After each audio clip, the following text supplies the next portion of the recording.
Promis, direction Royan et sa plage pour le dernier grand concert du festival Un violon sur le sable. Nous rejoignons François Gibert. Bonsoir François. Déjà plus de 50 000 personnes attendent les premières notes.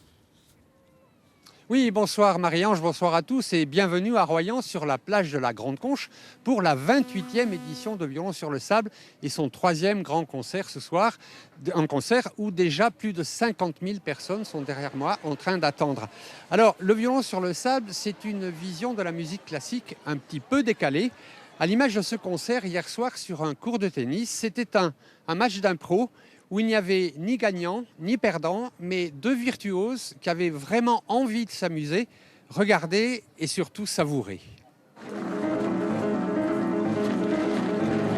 Un bon millier d'aficionados pour une finale hors du commun avec deux sportifs de haut niveau.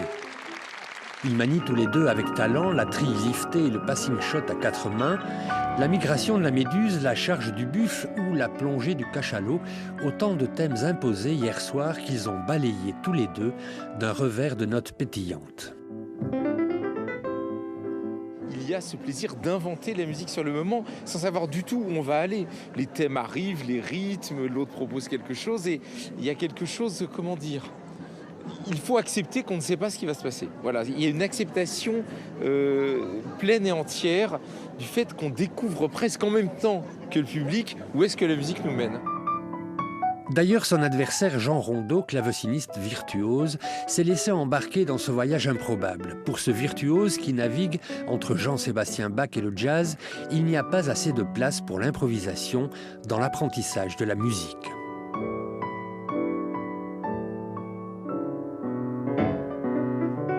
Je vois l'improvisation dans une sorte de triangle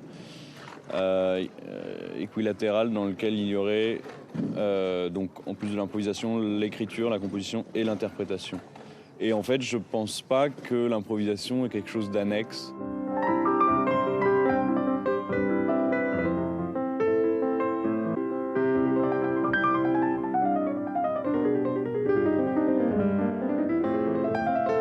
Nous allons inventer des choses que nous n'avions même pas idée que nous les avions en nous. Voilà, c'est quelque chose qui est très étonnant.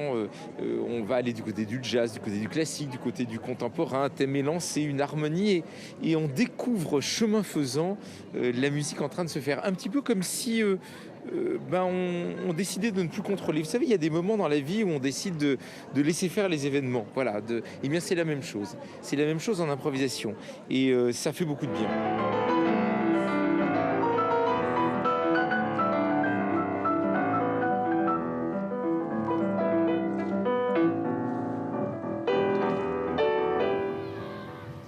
Voilà, ils étaient absolument formidables. Alors, je suis avec Patricia Petitbon, qui est soprane. Elle est spécialisée, elle dit qu'elle est spécialisée en musique, pas forcément baroque, pas forcément moderne, mais dans la musique. Bonsoir. Bonsoir. Alors, vous avez quand même l'habitude des opéras, des salles fermées, des concerts un peu confortables. Ce soir, vous êtes en plein air.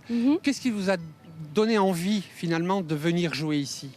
Déjà, c'est un lieu, c'est vrai, atypique puisque c'est la plage. On est confronté aux éléments, à la mer, au sable, au vent, et puis à un public qui désire écouter et qui vient parce qu'il aime la musique. C'est important de la faire sortir des murs, cette musique ? Tout à fait. La belle musique, enfin en tout cas, toutes sortes de musique doit sortir des murs. C'est cette dimension-là qu'on doit donner à la culture, à l'art. Et donc voilà, c'est vrai que c'est une sacrée expérience. C'est toujours émouvant de chanter pour autant de gens.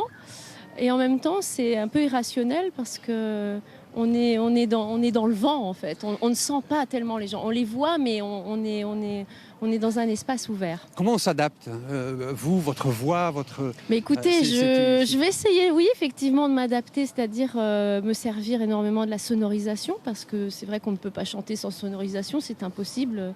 L'air contre l'air, c'est quasiment, voilà, ça serait trop miraculeux de pouvoir le faire, mais c'est vrai que la sonorisation va nous aider et ça veut dire s'adapter vocalement.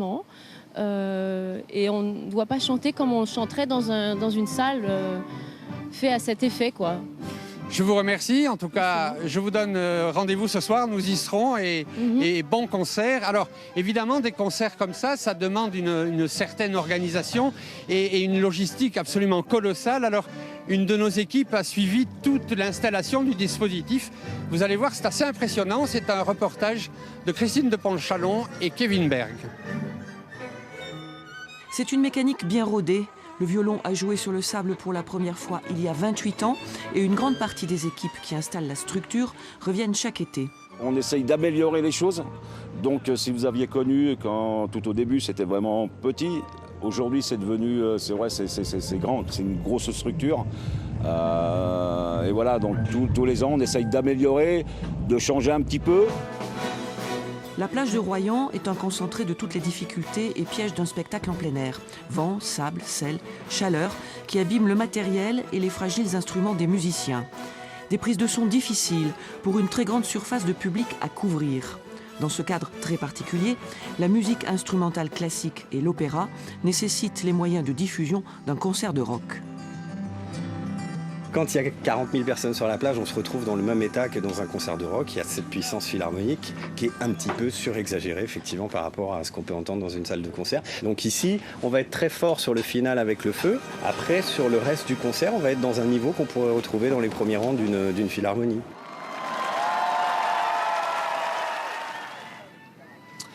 Alors voilà, notre deuxième invité s'appelle Léon Minassian. Léon, bonjour. Et votre instrument alors de prédilection, c'est le doudouk. Alors expliquez-moi ce que c'est que cet instrument. Alors le doudouk est le premier instrument d'Arménie. Il est l'instrument mythique et magique aujourd'hui de la scène du monde. Il a été, donc, comme on l'a dit tout à l'heure, proclamé à l'UNESCO patrimoine mondial de l'humanité. Il a 3000 ans et il représente aujourd'hui l'âme des peuples. Montrez-le-nous un peu. C'est un instrument un peu bizarre. Voilà, abricotier. Donc le tube est en abricotier. La double ange est en roseau et elle est insérée d'une bague qui permet de régler la note. Voilà, c'est simple, rudimentaire. L'instrument a 3000 ans, il existe depuis 3000 ans. On a eu des traces de 4000 ans, mais c'est pas sûr. Donc 3000 ans, c'est sûr. Qu'il ait été reconnu par l'UNESCO, c'est important pour vous, pour la culture arménienne? C'est vraiment le symbole de cette culture? Ben oui, c'est le symbole de la culture arménienne et d'être proclamé à l'UNESCO patrimoine mondial de l'humanité, c'est une consécration pour l'instrument. C'est rare qu'un instrument soit proclamé à l'UNESCO, donc on est très fiers en tant qu'Arméniens que notre instrument ait été classé à l'UNESCO comme ça. C'est magnifique à vrai dire. Ben écoutez, je crois que le plus simple, vous jouez ce soir, vous jouez une création qui s'appelle Le Murmure du Vent.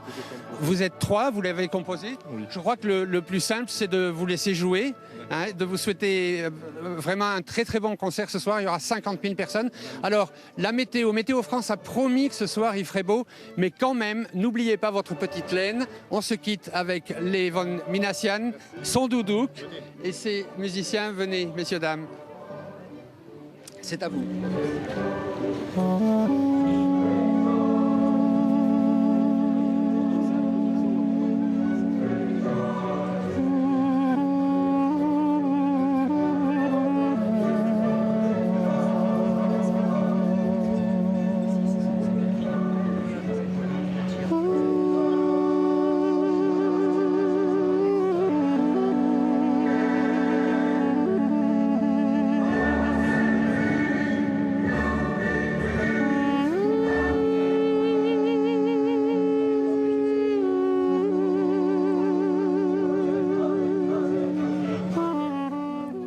Merci aux équipes qui nous ont offert ce joli moment musical.